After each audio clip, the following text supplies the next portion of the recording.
আসসালামু আলাইকুম everyone, welcome back to my channel. আজকে আমি তোমাদের সাথে মাফিয়া টিচারের লাস্ট এপিসোড নিয়ে হাজির হয়েছি, যেখানে সবাই ভালো ফলাফল করে মাফিয়া টিচারকে সাহায্য করে। তো চলো এই এপিসোডের শেষ পর্যন্ত কি হয় সেটা দেখে আসি। এপিসোডের শুরুতেই আমরা দেখতে পাই রকি সময়ের অনেকটা আগেই খাতা জমা দিয়ে দেয়। এটা দেখে সবাই একটা অবাক হয়ে যায়। সোনালি ম্যাম বলে, রকি এখনো তো অনেক সময় আছে, তুমি চাইলে খাতাটা একবার রিভিশন দিতে পারো। তার এই কথা শুনে রকি উত্তরে বলে, না ম্যাম, তার কোনো প্রয়োজন নেই। তুহিন এগিয়ে এসে রকিকে বলে, ভেরি গুড। তখন একজন ম্যাম তার খাতা দেখার জন্য তার খাতাটা নিয়ে যায়। তার খাতা যতক্ষণে দেখছিল অবাক হচ্ছিল, কারণ সবগুলো নাম্বারই কারেক্ট হচ্ছিল।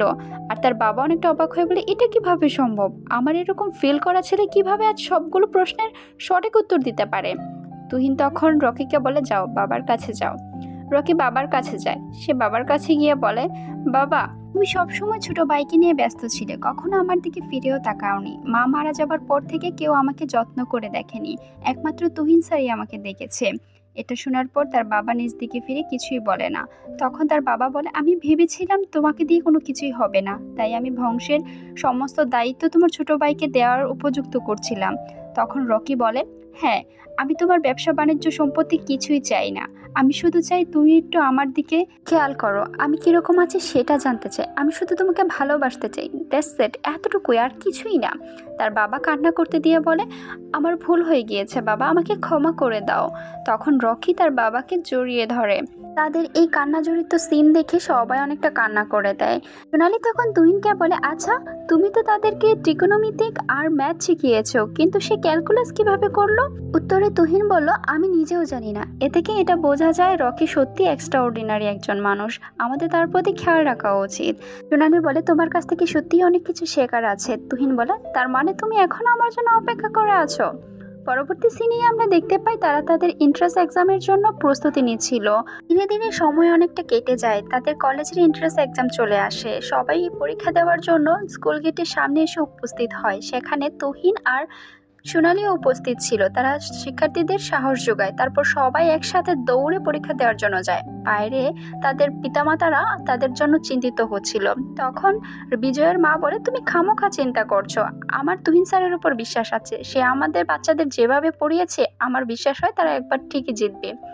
রকির বাবা বলে, আমার ছেলে যদি ইউনিভার্সিটিতে চান্স পায় আপনি যা চাইবেন আমি তাই দেব। সকল স্টুডেন্টের পিতামাতাই বলে, আমরাও তাই করব। তুহিন বলে, তার কোনো প্রয়োজন নেই, আমি চাই তারা ভালোভাবে পড়াশোনা করুক, এতটুকুই।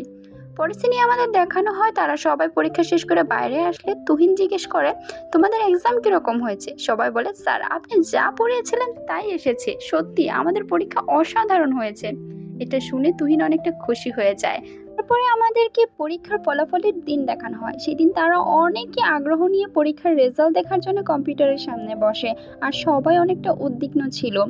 রেজাল্ট দেখার পর তাদের বাবা মাদের সাথে তারা অনেকটা খুশি হয়ে যায়, কারণ তারা শুধু পাসই করেনি, তারা বরঞ্চ ভালো একটা ইউনিভার্সিটিতে সবাই চান্স পেয়েছে।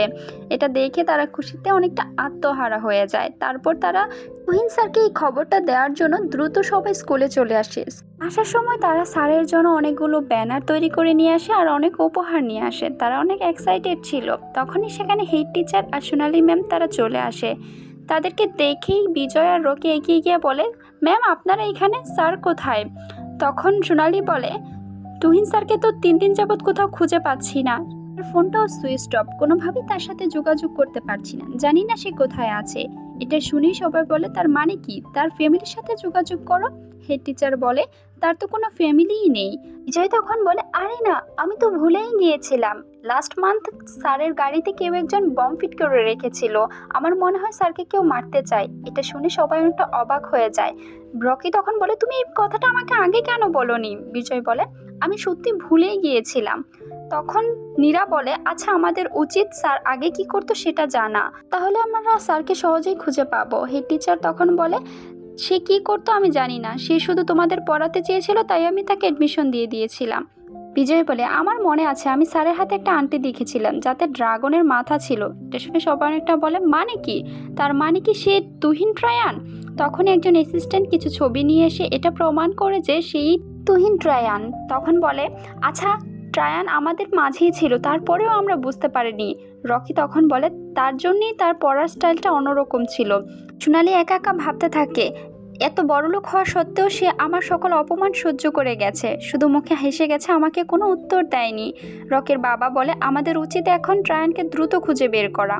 এরপর আমাদেরকে 3 দিন আগের একটা সিন দেখানো হয়, যেখানে তুহিন কলেজে হাঁটার সময় তার বাবার খুনির ছেলে স্যান্ডি হোলার তার কাছে আসে এবং তার উপর অ্যাটাক করে তাকে অজ্ঞান করে নিয়ে চলে যায়। তারপর তাকে একটা অন্ধকার রুমে বন্দি করে রাখে। অন্ধকার রুমে তুহিনের যখন জ্ঞান ফিরে তখন সে দেখতে পায় তার অ্যাসিস্ট্যান্ট তাকে বেইমানি করেছে। তার অ্যাসিস্ট্যান্টকে তখন বলে তুমি আমার সাথে এরকম বেইমানি কেন করবে? তার অ্যাসিস্ট্যান্ট বলে আমাকে ক্ষমা করে দিন, সত্যের কোনো পাওয়ার নেই, তাই আমি এই কাজটা করতে বাধ্য হয়েছি। হ্যান্ডি তখন বলে তোমার কেমন লাগছে এখন আপনজনের কাছ থেকে এরকম বেইমানি হতে? তুহিন বলে তুমি জেনে রেখো, সত্যের একদিন ঠিকই জয় হবে। স্যান্ডি তখন বলে তুমি আমার বাবাকে খুন করেছো, এ ধরনের বাজে ব্যবহার বন্ধ করো। তখন আমাদের দেখানো হয় স্যান্ডির বাবাকে কিভাবে সে মেরেছিল। তুহিনের অ্যাসিস্ট্যান্ট বলে তাকে যদি মেরে ফেলা হয় তাহলে ট্রায়ান্ট গ্রুপের কিছুই আমরা পাবো না, সবকিছুই তার বোনের কাছে চলে যাব, তাই আমাদের তাদেরকে বাঁচিয়ে রাখতে হবে। হ্যান্ডি বলে ঠিক আছে, তাকে বাঁচিয়ে রাখো, আমি শেয়ার হোল্ডিং মিটিংয়ে যাচ্ছি। এদিকে আমরা দেখতে পাই তুহিনের বোন আর শেয়ার হোল্ডারের সবাই তার জন্য অপেক্ষা করছিল। সবাই বারবার জিজ্ঞেস করছিল তুহিন কি আসবে কিনা, তার বোন বলছিল আসবে। তখন স্যান্ডি এসে বলে সে কখনোই আর আসবে না। পর সে লিডারশিপের চেয়ারে গিয়ে বসে বলে তোমাদের কাছে এখন 2টা পথ আছে, হয় আমাকে লিডারশিপ হিসাবে বেছে নেওয়া আর নয়তো তোমাদের বিজনেস থেকে সরে দাঁড়ানো। তুহিনের বোন বলে তুমি এসব কি বলছো? অনেকক্ষণ চিন্তা ভাবনার পর শেয়ার হোল্ডারের সবাই এক এক করে উঠে তুহিনের বোনের কাছে ক্ষমা চেয়ে স্যান্ডির দলে যোগ দিতে শুরু করে।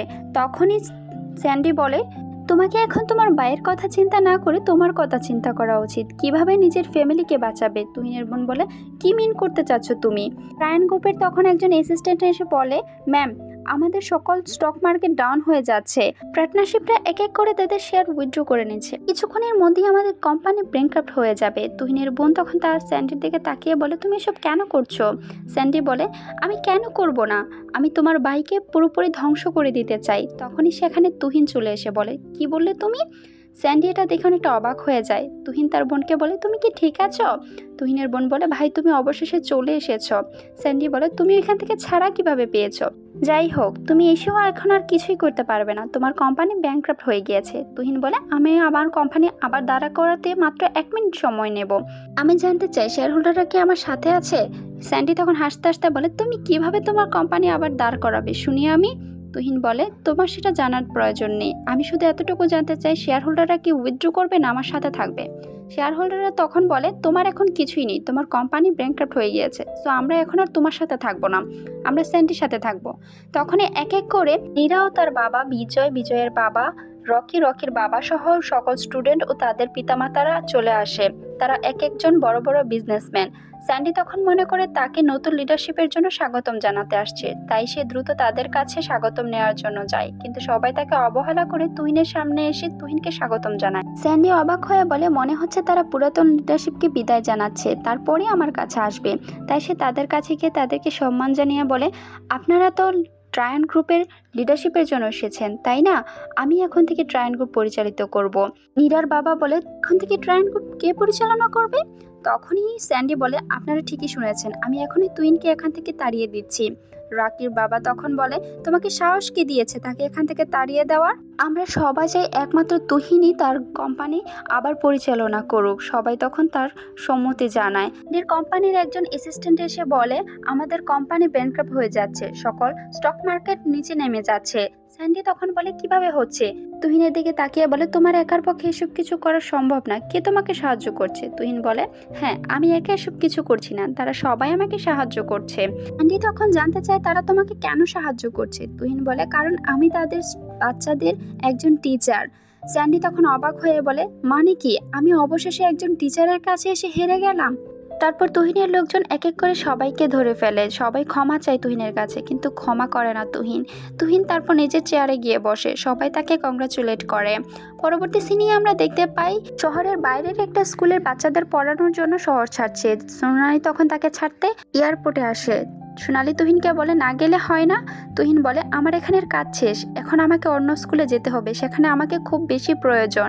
এটা বলেই চলে যাচ্ছে। তাকে বলে তোমাকে সত্যি অনেক গুড লাক, তুমি অনেক ভালো কিছু করতে পারবে। প্রিয়া তাকে গুড লাক জানায়। তুহিন চলে যাবে, সোনালি বাধা দিয়ে তারকে একটা কিস করে দেয়। তুহিন অনেকটা অবাক হয়ে যায়। তারপর সোনালি দাঁড়িয়ে থেকে সেখান থেকে দ্রুত চলে আসে। পরবর্তী সিনে আমরা দেখতে পাই তুহিন স্কুলে গিয়ে পৌঁছায়। সেখানকার বাচ্চারা এখানকার বাচ্চাদের থেকে অনেক দুষ্টু ছিল। তুহিন ক্লাসে প্রবেশ করে। তারপর সে নিজের পরিচয় দিলে কেউই আগের মতন তাকে পাত্তা দিচ্ছিল না। তখন সে একটা চক দিয়ে পানির পাইপ ছিদ্র করে দেয়। বাচ্চারা সবাই ভিজে যাচ্ছিল, তাই গিয়ে সিটে বসে। তুহিন নিজের উপর ছাতা ধরে বলে আমি তোমাদের নতুন টিচার। বাচ্চারা সবাই টেবিলের নিচে যাচ্ছিল। তখনই সেখানে সোনালি এসে বলে আমি না, আমরা তোমাদের নতুন টিচার। তুহিন আর সোনালিকে দেখে অনেকটা অবাক হয়ে যায়। আর এখানে আমাদের মাফিয়া টিচারের পর্ব শেষ হয়। ধন্যবাদ।